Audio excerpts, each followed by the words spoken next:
Buenos días, queridos niños de tercer grado. Es un placer estar con ustedes por este medio.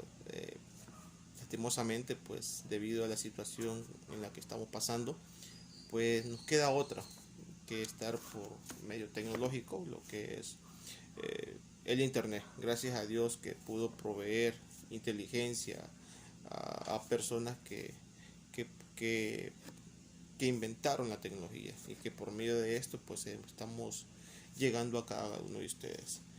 Vamos a orar en esta mañana. Señor, te damos gracias por tu cuidado que nos has dado, gracias por tus bendiciones, gracias porque hemos visto tu mano protectora sobre cada uno de nosotros. Quédate con nosotros, oh Dios, en este día, en el nombre de Jesús. Amén. Bien, vamos a comenzar con la clase de Biblia. Vamos a irnos a la unidad número 12, capítulo número 12. Lleva un título muy interesante, tan cerca. Yo sé que algunos de ustedes manejan la idea de que es una guerra. Ustedes podrían identificar, o sea, definirme qué es una guerra. Ya nosotros, pues los adultos, sus papás, manejamos información acerca de estas situaciones que en algunos países lejanos de Honduras han tenido este tipo de problema de guerras. En esta mañana pues queremos hablar acerca del rey David y el rey Saúl. Problemas se dan entre el rey Saúl y David. David era gran amigo de su hijo Jonatán. Y vean ustedes qué interesante la historia. Porque Jonatán se comprometió a ser un buen amigo de David. Ellos hicieron un pacto que a pesar de las circunstancias se iban a mantener firmes. En la historia de hoy, pues, hay algo interesante que yo quiero que comprendamos. Y es que David nos enseña, nos da un ejemplo práctico de cómo usted y yo podemos resolver las situaciones difíciles de manera pacífica. La lectura bíblica, el versículo clave, pues lo encontramos en el libro de San Mateo, capítulo 5, versículo 9. Y nos dice, bienaventurados los pacificadores, porque ellos serán llamados hijos de Dios. Interesante, vámonos a la historia. En la historia nos damos cuenta que no todos fueron bondadosos con David. Los habitantes del desierto donde él estaba fueron a decirle a Saúl dónde estaba escondido David. Había un problema entre Saúl y el rey David, problemas de liderazgo. Y Saúl buscaba a David para destruirlo. Así que vinieron mucha gente y le dijo a Saúl, llegó a un mensajero, mira Saúl, David está en el desierto. Dice que el rey Saúl salió con su tropa a buscar a David. Cuando Saúl supo dónde exactamente estaba, él dijo, estoy tan cerca de encontrarlo. Y es aquí donde comienza, miren niños, donde comienza realmente parte de la historia, la acción de esta historia. Y es que dice que Saúl empieza a caminar por toda la montaña, a rodear la montaña. Y dice que por otro lado solo separaba las paredes montañosas. De pronto Saúl dio una vuelta a la montaña y lo rodeó completamente. Es interesante ver cómo David y sus hombres estaban perdidos, literalmente. Saúl los tenía ya casi atrapados. Pero recuerdan ustedes que el rey David también era un hombre poderoso en la oración, o sea, que él confiaba plenamente en Dios. Me imagino que en ese momento David dice, Dios, ayúdame. Y vean ustedes lo interesante, cuando el rey Saúl ya estaba listo, así para agarrar a David y sus hombres, aparece alguien, corriendo. Aparece alguien gritando, no sé qué decía, agitando las manos y llegan donde el rey Saúl. La noticia era que los filisteos estaban atacando el reino, la ciudad del rey Saúl. Y en ese momento tuvo que él irse con su gente a defender a su pueblo. Vemos, queridos niños, cómo Dios actuó en ese momento. Cómo Dios pudo ayudar a David a poder protegerlo en ese momento. Ahora imagínense ustedes la alegría de David y sus hombres. O sea, estaban con vida. La alegría que ellos iban a seguir con vida. Imagina la gratitud que tuvo David hacia Dios y sus hombres. O sea, lo que Dios había hecho era algo milagrosamente, o sea, era algo milagroso. Y la historia no termina ahí, niños. La historia sigue. Dice que el rey Saúl, cuando concluyó con la tarea de echar a los filisteos de su territorio, le quedó todavía tiempo libre como para volver a aprender a David, de volver a pensar acerca de David. Y nuevamente se propuso a dar con él. En la historia más adelante vamos a darnos cuenta nosotros qué sucedió. Ahorita vimos la parte cómo Dios protege a David y a sus hombres. El rey Saúl regresa para defender su territorio. Lo defiende de los filisteos, pero él sigue pensando en David. David, queridos niños, es un ejemplo, como lo decíamos al inicio, es un ejemplo de cómo podemos resolver las cosas pacíficamente. Más adelante en la historia, para otro día, vamos a terminar de ver en qué termina este enlace de esta historia. Una historia que podemos ponerle un título que usted quiera, es una historia como de persecución, prácticamente es una persecución, pero hay también hay un poquito de guerra a la misma vez. Podríamos ponerle un título como siguiendo a David, David perseguido por Saúl. Ahí podemos poner varios títulos a esta historia, pero lo importante hasta ahorita es que Dios protegió a David y a sus hombres. Seguiremos viendo la clase de Biblia en otra ocasión. Hoy vamos a avanzar un poquito en la clase de sociales. Y es interesante ver la parte espiritual, y ahora vamos a la parte de conocimientos también, que es la clase de sociales, y vamos a poderlo aplicarlo con respecto a lo que aprendimos acerca de esta historia. Interesante. Vamos a trabajar en la página número 50. Lleva un título muy interesante. Dice Mapa de Honduras y sus recursos. Ok, ustedes pueden observar en la página 50 el mapa de Honduras. Ustedes bien saben que cada mapa es diferente. El de Nicaragua es diferente al de Honduras, el de El Salvador es diferente también al de Honduras, el mapa de Colombia es diferente al de Honduras, el de Chile es diferente, todos son diferentes. Ahora, hace referencia acerca de algo interesante, lo que podemos ver en sociales en este tema. Y es que podemos observar también ahí mismo en el mapa de Honduras que hay dos océanos. Número uno, que está en la parte de arriba, es el océano Atlántico. Y en la parte de abajo, por donde dice El Salvador, el país de El Salvador, está el océano Pacífico. Un punto también interesante es que nuestro país hace frontera con tres países. Ustedes los pueden observar: Nicaragua, Guatemala, El Salvador. Con tres fronteras donde está Honduras. Ahora, vamos a ver algunos recursos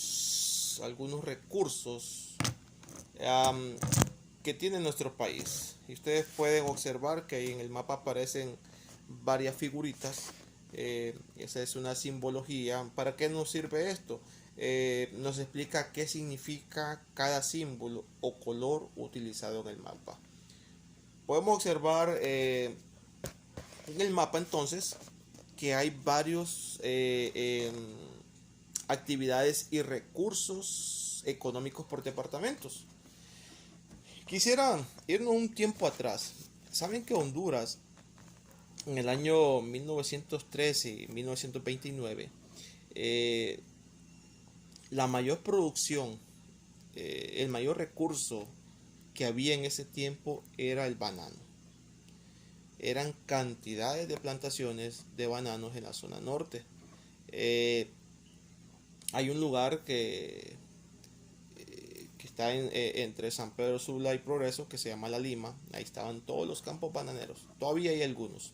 Pero la mayor fuente de ingreso en ese tiempo era el banano. También tenemos el cacao. Y últimamente pues ha sido el café. Pero hemos visto que las cosas van cambiando cada vez que va pasando el tiempo. O sea, ya no es lo mismo. Ahora, ¿qué otros recursos tenemos que da nuestro país? En algunos departamentos se siembra papa, en otros departamentos hay maíz, hay frijoles. Podemos observar ahí que también hay un producto que lo hacen en la parte de occidente, que es el tabaco. También está el tomate. Está, hay gente que se dedica prácticamente en ciertos sectores del país, más que todo a la agricultura. Tenemos el cacao, el banano, y hay muchas infinidades de recursos que nuestro país produce. Y es interesante ver cómo las personas sobreviven por medio de estos recursos.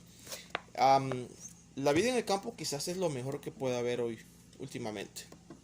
Es bonito ir a lugares donde usted puede observar cómo la gente siembra en sus patios y produce de su tierra, produce para que otros tengamos acceso a consumir esos alimentos. A mí me llamó bastante la atención. Fíjense que yo fui a un lugar aquí cerca de Piña Blanca, se llama los Andes. Es interesante ver cómo en cada casa la gente siembra culantrío, siembra rábano, siembra tomate, siembra chile, siembra papa. Es más, ahorita hay una plantación nueva de un aguacate mexicano. Es cantidad. Ahí hay café. Y cómo los niños desde muy temprana edad saben sembrar. Es interesante. Vean qué interesante es poder aprender a trabajar en el campo. Porque de estos recursos que hay en Honduras, que se producen en nuestro país, en diferentes departamentos, estos van a dar al mercado de San Pedro Sula. Tenemos la central de abasto, donde van a dar casi todos los productos, y de ahí regresan nuevamente a nuestros lugares para poder nosotros consumirlos, comprarlos y consumirlos. Es interesante ver esto. Me gusta porque realmente somos un país que produce. A pesar de las circunstancias políticas, económicas, hoy el problema de salud que estamos pasando, pero es un país donde hay mucha riqueza, donde hay mucha riqueza también natural, donde vemos cómo nuestra gente produce lo que nosotros lo que nosotros llevamos a nuestras casas. El banano, el guineo, todo eso se produce en las montañas. Y quizás algunos de ustedes, sus papás trabajen trabajen en esta, en sembrar. Y qué interesante es ver cómo van haciendo. Sembramos un guineo, y es interesante una mata de guineo como va creciendo, y esa mata va trayendo un banano. Yo aquí ahorita en mi casa pues sembré culantrillo y rábano y está creciendo muy bonito. Aprendí. Entonces es interesante que usted y yo aprendamos acerca de eso. Importante también saber qué productos son los que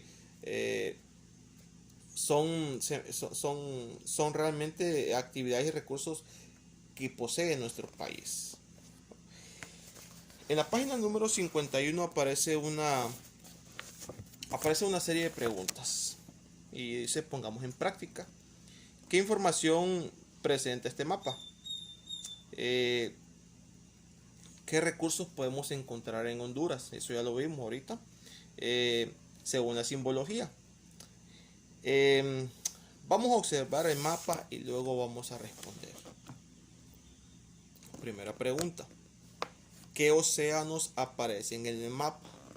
Se va a la página 50 y observa qué océanos están en el mapa. Ya lo dije, son dos. La pregunta número 2. ¿Qué recursos o actividades podemos encontrar en el departamento de Francisco Morazán?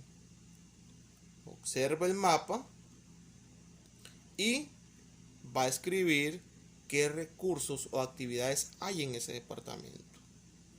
Número 3. ¿Qué golfos aparecen en el mapa? Interesante. Número 3. Número 4. ¿Qué recurso natural se observa en el departamento de Gracias a Dios? Número 5. ¿Qué información nos da la simbología? Y número 6. ¿Qué utilidad tiene colocar la rosa náutica en los mapas? La rosa náutica, niños, es la que está en el mapa por donde dice Nicaragua arriba. Tiene una N, una E, una O y una S. Ahí, esa es la rosa náutica. Así que están estas preguntas que necesitan una respuesta. En la siguiente clase, que va a ser según el horario, yo les voy a dar las respuestas, pero vamos a comparar sus respuestas. Así que voy a pedir a los padres que si por favor me le ayudan a los niños a poder resolver estas 6 preguntas. En el siguiente clase, en el siguiente video, yo les voy a decir a ustedes, vamos a comparar respuestas. No importa si se equivocó, estamos para aprender. Si usted se equivocó en contestar una pregunta, pues la vamos a corregir después. Eso no es ningún problema. Así que gracias, niños, por estar pendientes de la clase. Vamos a seguir en la siguiente, según el horario, en la siguiente clase. Y sobre todo, pues los apreciamos mucho y esperamos que estén bien. Y créanlo y confiemos en Dios que pronto vamos a estar nuevamente en la escuela. Verlos correr, verlos saltar, verlos reír, esa es nuestra satisfacción y sobre todo pues la parte de aprendizaje. Cuídense mucho, los apreciamos mucho. También ustedes padres, sigamos orando y Dios va a escuchar nuestras oraciones. Cuídense, un feliz día.